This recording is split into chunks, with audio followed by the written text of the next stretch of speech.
आज पूरी दुनिया की धड़कनें एक बहुत ही सक्रिय समुद्री रास्ते पर टिकी हैं। एक ऐसा रास्ता जिसकी चौड़ाई सबसे पतली जगह पर महज 21 नॉटिकल मील यानी कि तकरीबन 39 किलोमीटर है।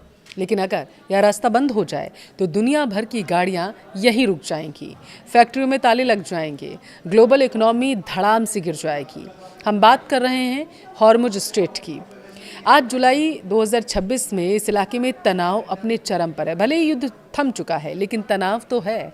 अमेरिका और ईरान के बीच चल रही तनातनी युद्ध के हालात ने इस रास्ते को लगभग चोक करके रख दिया है, क्योंकि बातचीत चल रही है लेकिन बयान अभी भी जारी है। देखिए, आज वीडियो में मैं आपको हॉर्मुज स्ट्रेट का हर एक लेटेस्ट अपडेट दूंगी।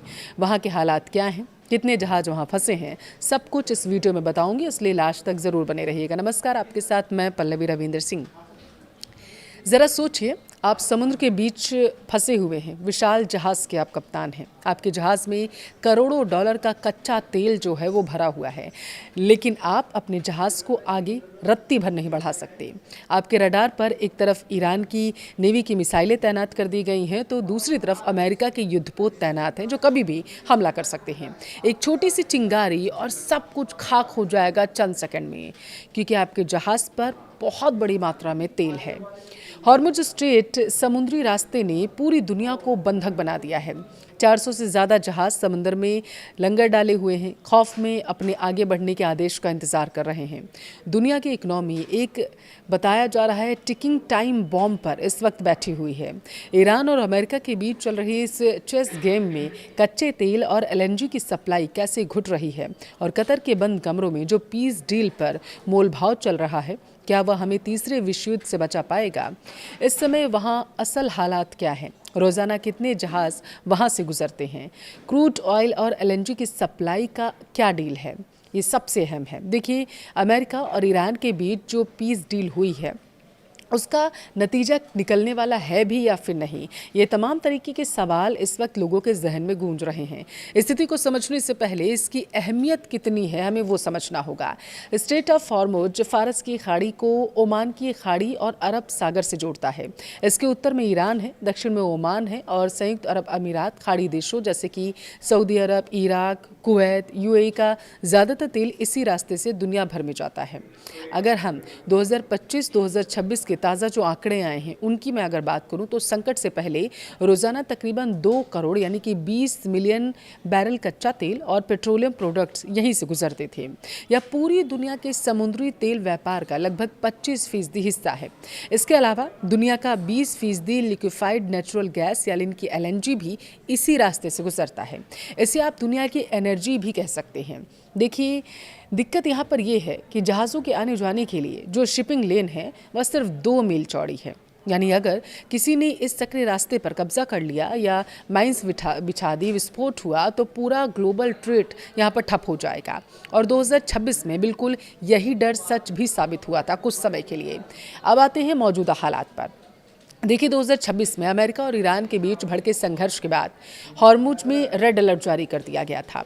ईरान की ज्वाइंट मिलिट्री कमांड ने एक बहुत ही सख्त चेतावनी दी थी। ईरान ने साफ कह दिया था कि जो भी ऑयल टैंकर इस रास्ते से गुजरेगा उसे सिर्फ ईरान के बताए गए स्वीकृत रास्तों से ही जाना होगा। अगर किसी जहाज़ ने ईरान के बनाए नियमों को तोड़ा तो उसे फोर्सफुल रिस्पॉन्स का सामना करना पड़ेगा। ईरान इस इलाके में पूरी तरीके से अपना दबदबा और कंट्रोल बनाना चाहता है। उनका कहना है इस रास्ते से गुजरने वाले जहाज़ों को टोल या फीस देनी होगी। वहीं अमेरिका के सेंट्रल कमांड ने साफ कर दिया है कि वो इस रास्ते को इंटरनेशनल ट्रेड के लिए खुला रखने के लिए प्रतिबद्ध है। यानी ईरान को चेतावनी मिल चुकी है। एक तरफ ईरान की धमकियां, दूसरी तरफ अमेरिका की नेवी की गश्त, दोनों के बीच यह रास्ता एक वॉर जोन जैसा बन चुका है। वो इस तनाव के बीच जहाज़ों की आवाजाही का क्या हाल है? डेटा बहुत कुछ चौंकाने वाले रास्ते बता रहा है। देखिए, सामान्य दिन की अगर बात करें, इस संकट से पहले रोज़ाना औसत 60 से 100 से ज़्यादा कॉमर्शियल जहाज़ और सुपर टैंकर यहाँ से सुरक्षित तरीके से गुजरते थे। अब आज की तारीख में ये संख्या गिरकर महज 20 से 30 हो गई है, यानी ट्रैफिक में भी भारी गिरावट आई है। तकरीबन 485 जहाज इस रास्ते के बाहर समंदर में लंगर डाल के अभी इंतजार कर रहे हैं। उन्हें अंदर जाने में डर लग रहा है। जो जहाज अंदर जा भी रहे हैं उनमें से ज़्यादातर या तो ईरान से जुड़े हुए डार्क फ्लीट के जहाज़ हैं या फिर सैटेलाइट ट्रैकिंग बंद करके छुपते छुपाते वो निकलते हुए नजर आ रहे हैं, या फिर वो जहाज़ हैं जिन्हें ईरान ने अपनी मंजूरी दे रखी है। अब इसका सीधा असर इंश्योरेंस कंपनियों पर भी पड़ रहा है। इस रास्ते से गुजरने वाले जहाज़ों का वॉर रिस्क प्रीमियम जो है सामान्य से 8 गुना ज़्यादा बढ़ चुका है। जो बड़ी शिपिंग कंपनियां हैं उन्होंने डर के मारे इस रास्ते को छोड़ दिया। वो कैप ऑफ गुड होप का लंबा रास्ता ले रही हैं। इससे जहाज़ों को 12 से 14 दिन ज़्यादा लग रहा है और इस बताया जा रहा है कि शिपिंग का खर्च लाखों डॉलर आ रहा है। अगर जहाज़ नहीं जाएंगे तो तेल कैसे पहुंचेगा, अब ये भी सवाल है। और इस सवाल ने दुनिया के बड़े बड़े देशों की रातों की नींद को उड़ा रखा है। देखिए, सबसे पहले बुरा असर एशियाई बाज़ारों पर पड़ा है। कैसे, समझिए। भारत की अगर बात करते हैं तो हमारी कुल तेल ज़रूरत का तकरीबन 60% हिस्सा इसी खाड़ी क्षेत्र से गुजरता है। ओमान और कतर से आने वाले LNG पर भी भारत बहुत निर्भर है। अगर यह रास्ता लंबा खिंचता है तो भारत में पेट्रोल, डीजल और गैस की कीमतें आसमान छूने लगेंगी। जापान और साउथ कोरिया की अगर बात करें तो इनके हालात तो और भी ज़्यादा क्रिटिकल हैं, यानी कि बदतर हैं। कैसे, समझिए। जापान का 90% तेल, साउथ कोरिया का 80% तेल हॉर्मुज से ही गुजरता है। अब अगर चीन की बात करें तो चीन का लगभग 40% तेल जो है वो इसी रास्ते से जाता है। हालांकि चीन अभी भी सेक्शंस के बावजूद ईरानी जहाज़ों के जरिए अपना कुछ तेल निकाल ज़रूर रहा है, लेकिन सप्लाई चेन पूरी तरीके से चीन की भी चरमराई हुई है। अब इस रास्ते का कोई ठोस प्लान भी नहीं है। वो क्यों है, आपको समझाते हैं। सऊदी अरब और UAE के पास कुछ पाइपलाइन है जो हॉर्मुज को बाईपास करके तेल समुंदर तक पहुंच सकती हैं, लेकिन उनकी कैपेसिटी बहुत कम है। रोज़ाना जो 2 करोड़ बैरल तेल यहां से निकलता था उसमें तकरीबन 1.4 करोड़ बैरल तेल के लिए कोई भी दूसरा वैकल्पिक रास्ता नहीं है। उसे जहाज से ही जाना पड़ेगा। अब सबसे बड़ा सवाल, क्या इसका कोई तकनीकी समाधान निकल रहा है? देखिए, हाल ही में अगर जून के मध्य में जो बातचीत हुई थी बात करें तो अमेरिका और ईरान के बीच एक समझौते पर हस्ताक्षर हुए थे ताकि कम से कम इस समुद्री रास्ते को खोला जा सके। ईरान के फ्रीज किए गए 6 अरब डॉलर के फंड्स पर बात हुई। जुलाई 2026 के लेटेस्ट न्यूज़ की अगर हम बात करें तो कतर की राजधानी दोहा में अप्रत्यक्ष बातचीत चल रही है। अमेरिकी राष्ट्रपति डोनाल्ड ट्रंप ने हाल ही में बयान दिया था कि बातचीत बहुत अच्छी है और हम ईरान के साथ अच्छे से आगे बढ़ रहे हैं।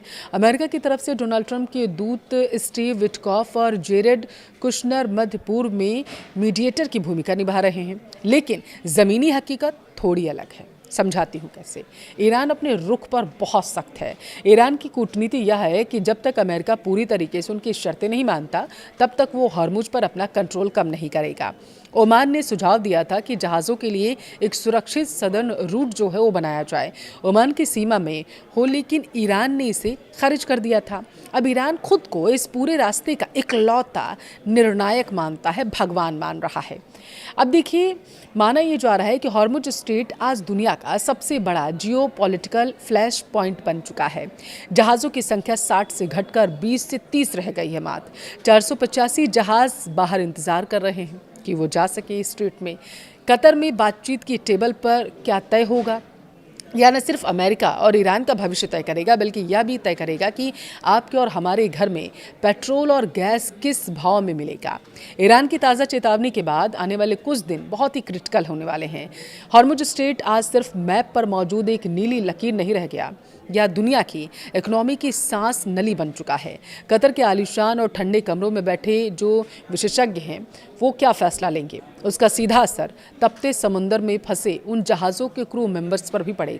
और सबसे उससे भी बड़ा अगर हम देखें तो असर जो है आपकी और आम लोगों की जेब पर पड़ेगा। अगर अमेरिका और ईरान की तनातनी लंबी खिंचती है तो पेट्रोल, डीजल और गैसों के दामों में आग लग जाएगी। उनके दाम कोई रोक ही नहीं पाएगा। हॉर्मुज या सस्पेंस अभी जारी है।